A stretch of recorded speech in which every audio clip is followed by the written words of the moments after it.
السلام علیکم रहमतुल्लाह। सवाल है मेरे प्यारे भाई, आपका सवाल है कि एक देवबंदी भाई कहता है बरेलवी तो चलो मुशरिक हैं, तो हम गरीब देवबंदियों को मुशरिक क्यों कहा जाता है?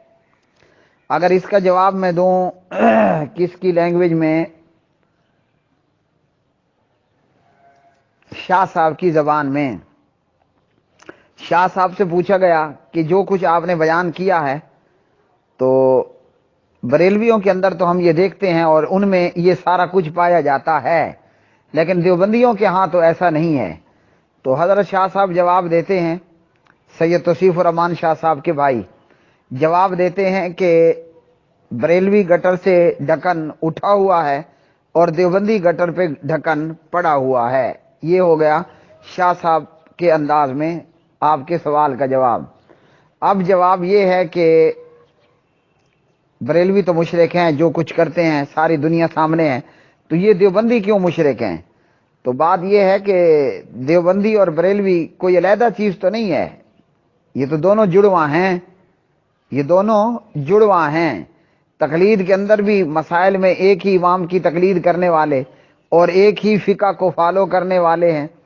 बाकी देवबंदियों के शिर्क के हवाले से बरेलवियों ने क्या कहा है कि अल्लाह के माँ सिवा गैब जानते हैं और अल्लाह के माँ सिवा मुश्किलात को भी हल करते हैं, और इसी तरह मरे हुए मुर्दे वो जिंदों के हाल से वाकिफ हैं, और इसके अलावा बहुत कुछ जो कि मैं अलहदा से जवाबात में बता चुका हूँ।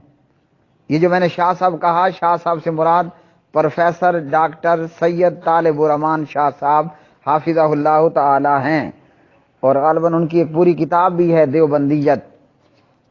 तो अल्लामा इहसान इलही शहीद रहमतुल्लाह अलैह ने अल बरेलविया लिखी और सैयद डॉक्टर तालिबुर रहमान शाह साहब हाफिज़हुल्लाह ने अद देवबंदियत लिखी, और बाकी मैं जवाबात दे चुका हूँ आपको। अब इस जवाब के अंदर एक मिसाल भी बयान किए देता हूँ।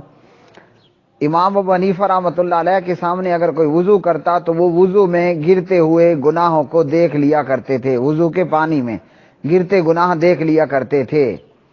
अब बरेलवी भी यही कहते हैं कि हमारे पीर फकीर वगैरह वगैरह सब गैब जानते हैं। अच्छा जी, इसी तरह ये तो हो गई फज़ैल अमाल और हजरत ज़करिया साहब तबलीगी जमात वाले जो कहते हैं कि अल्लाह से सब कुछ होने का यकीन, मखलूक से कुछ ना होने का यकीन, नबी के तरीके में दोनों जहानों की कामयाबी और गैर के तरीके में दोनों जहानों की नाकामी का यकीन। ये थी फज़ैल अमाल ज़करिया साहब।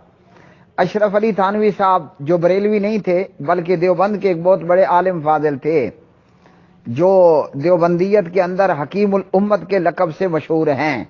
जनाब अशरफ अली थानवी साहब की किताब है अरवाह सलासा हिकायात औलिया, वो वैसे पूरी किताब गणंतों से भरी हुई है। सवाल के जवाब में मैं एक छोटा सा वाक़या बयान कर देता हूँ जो मैं दीगर बहुत सारे जवाबात में तफसीलन बयान कर चुका हूँ। शाह अब्दुल रहीम साहब एक बुजुर्ग थे, वो ख्वाजा बख्तियारुद्दीन काकी के दरबार पर मज़ार पर गए। ये ख्वाजा बख्तियारुद्दीन काकी मरा हुआ मुर्दा उसकी बात हो रही है, उसकी कब्र पर मज़ार पर गए। एक तो ये कि यहाँ देवबंदियों के यहाँ भी मज़ार पर जाना साबित हुआ। अच्छा, फिर उसकी कब्र पर जाकर मराकबा किया। मराकबे का क्या मतलब है कि जिंदा का मुर्दा से कांटेक्ट करना। वैसे आपने सवाल किया पता नहीं दुनिया में आप कहाँ मौजूद हैं, मैं जवाब दे रहा हूँ मैं कहाँ मौजूद हूँ, लेकिन आपका हमारा राब्ता होता है किसके थ्रू? अभी फिलहाल इंटरनेट और ये जैज बल्कि जोम सिस्टम के तहत आप और मैं राब्ते में हैं। तो ये शाह अब्दुल रहीम मुर्दे से कांटेक्ट करते हैं। अब पता नहीं है वो टेलीनार नेटवर्क के जरिए किया, जोम के जरिए किया, जैज के जरिए किया, या पीटीसीएल के जरिए था, या पता नहीं किस, या इन तमाम के अलावा कोई और कनेक्शन था जिस तक आज तक मैं और आप नहीं पहुंच पाए। शाह अब्दुल रहीम ख्वाजा बख्तियारुद्दीन काकी की कब्र पर जाकर मराकबा करते हैं और वो मुर्दा ऊपर मौजूद जिंदा को बताता है तेरी बीवी हामला है। बीवी के खामन को जो जिंदा मौजूद है उसे नहीं पता, मुर्दे को पहले पता चल गया कि इसकी बीवी हामल है। अच्छा जी, अब अगली बात यह कि उसके पेट में लड़का है, जिंदे को नहीं पता चला, ना जिंदा बीवी को जिसके पेट में बच्चा मौजूद है, ना उसके जिंदा खामन को नहीं पता चला कि पेट में लड़की है या लड़का। मुर्दे ने बता दिया कि बीवी के पेट में लड़का है। अच्छा जी, दो बातें हो गई, एक हमल से है प्रेग्नेंट है और दूसरा है अभी लड़का। तीसरी बात, वो ख्वाजा बख्तियारुद्दीन काकी जो कब्र में मुर्दा है, ये देवबंदियों की किताब है, बरेलवियों की नहीं है। इसलिए मैं कहता हूं देवबंदी बरेलवी जुड़वा जुड़वा हैं। या शाह साहब की बात को ऐड कर लें कि एक गटर से ढक्कन उठा है और दूसरे गटर पे ढक्कन पड़ा हुआ है। बहरहाल दोनों जगह शिरक है, और शिरक से बड़ी गटरेशन और बदबूदार शायद कोई और चीज नहीं है। तीसरी बात मुर्दे ने ये बताई, ख्वाजा बख्तियारुद्दीन काकी मुर्दा कब्र में है, मुर्दा कब्र में है, कब्र से ही सारी मालूमात बता रहा है। अब हमें नहीं पता ये मुर्दे और जिंदे का आपस में कनेक्शन और कांटेक्ट और राब्ता टेलीनार की ईवो से हुआ, जैज की ईवो से हुआ, जोम की ईवो से हुआ, या पीटीसीएल की ईवो से हुआ, या लैंडलाइन इंटरनेट से इनका राब्ता हुआ। बहरहाल ये तो देवबंदी बताएंगे कि ये कांटेक्ट और ये राब्ता किस जरिए से हुआ था। तीसरी बात ख्वाजा बख्तियारुद्दीन काकी बताता है, वो है भी कुतुबुल अक्ताब, वलियों का वली है। लो जी, अब ऐसा हुआ कि वो शाह अब्दुल रहीम घर आए और बेगम को बताना भूल गए। कुछ वक्त और कुछ दिनों बाद की बात है कि शाह अब्दुल रहीम की बीवी नमाज पढ़ रही थी और उसने चीख मारी। तो शाह साहब ने पूछा, जी क्या हुआ? कहा, मेरे हाथों में दो नन्हे नन्हे हाथ आ रहे हैं, ये नजर।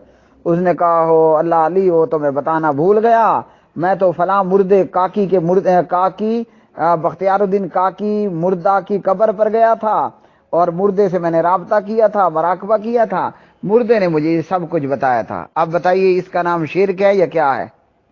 इसको आप क्या कहेंगे? फैसला सुनने वाले खुद कर लें। तो यूं बरेलवी मुशरिक हैं तो देवबंदी भी मुशरिक हैं। अब आप इस पर कहें कि क्या कहेंगे? बड़े मियाँ, छोटे मियाँ, सुभान अल्लाह।